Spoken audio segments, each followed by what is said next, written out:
Ever feel like your day just disappears? You finish a long day of work, you look up, and somehow your personal time is just gone.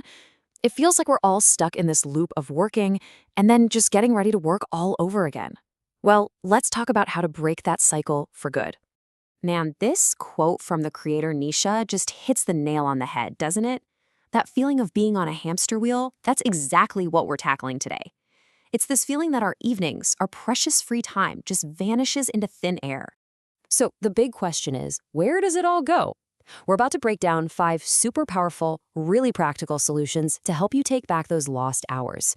It's time to start using your evenings for what you actually want to do, whether that's learning something new, starting a side hustle, or just, relaxing for real. All right, first up, and this one is huge, we have to do a little mental reprogramming.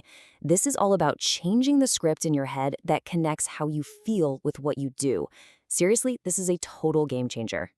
Okay, check this out. It's the power of one single word. For most of us, our brain's default setting is, I'm tired, therefore I can't work out. Or, I'm stressed, therefore I can't work on my project. The trick is to swap therefore with and. I'm tired and I'm going to the gym tired. Just that simple switch completely disconnects your mood from your actions. And here's the magic behind this. Every single time you act, even when you don't feel like it, you're building evidence for yourself. You're collecting proof that, yeah, you can make progress even when you're tired. You can be productive when you're stressed. And the more proof you collect, the stronger that mental muscle gets, until your mood just doesn't call the shots anymore. Okay, on to our second strategy.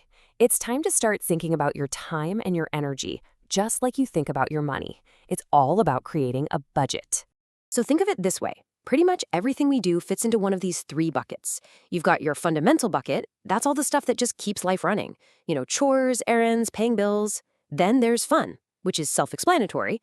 And finally, the future bucket, which is all about growth. Learning things, building your side hustle. Now, this is where the problem really shows up for most of us, right?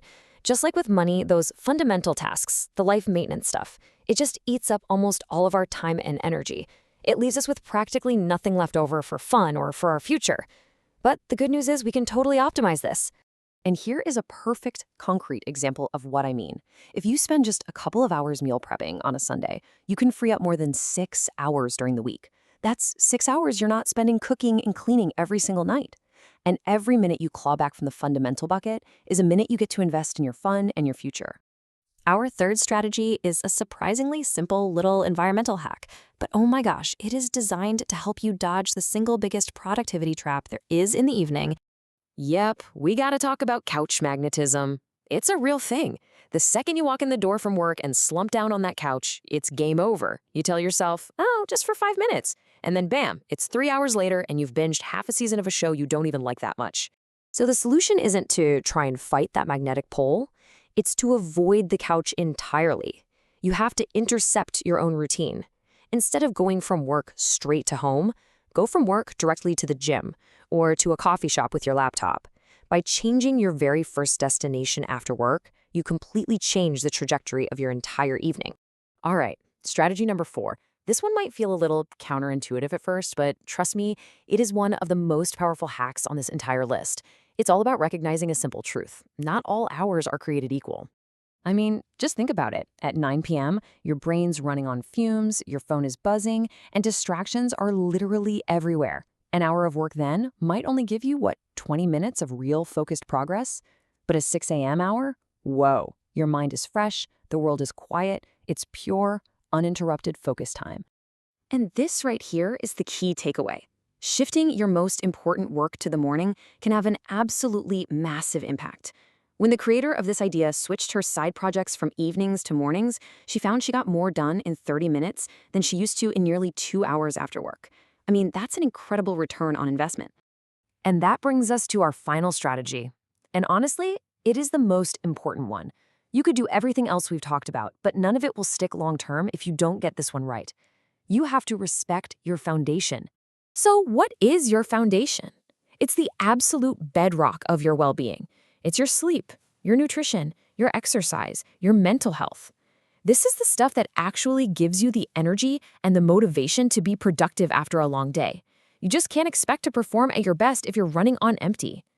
And look, building this foundation isn't some big secret. It just takes commitment. It means actually prioritizing 7 to 9 hours of sleep. It means learning to eat food that fuels you, moving your body, drinking more water, and taking care of your mental health. It is so much easier to chase your goals when you're feeling happy, healthy, and energized. So, after all that, from rewriting the code in your head to respecting your foundation, it all comes down to this. The real question is, what are you going to do now? What is the one small, simple change you can commit to making tonight to start taking your time back?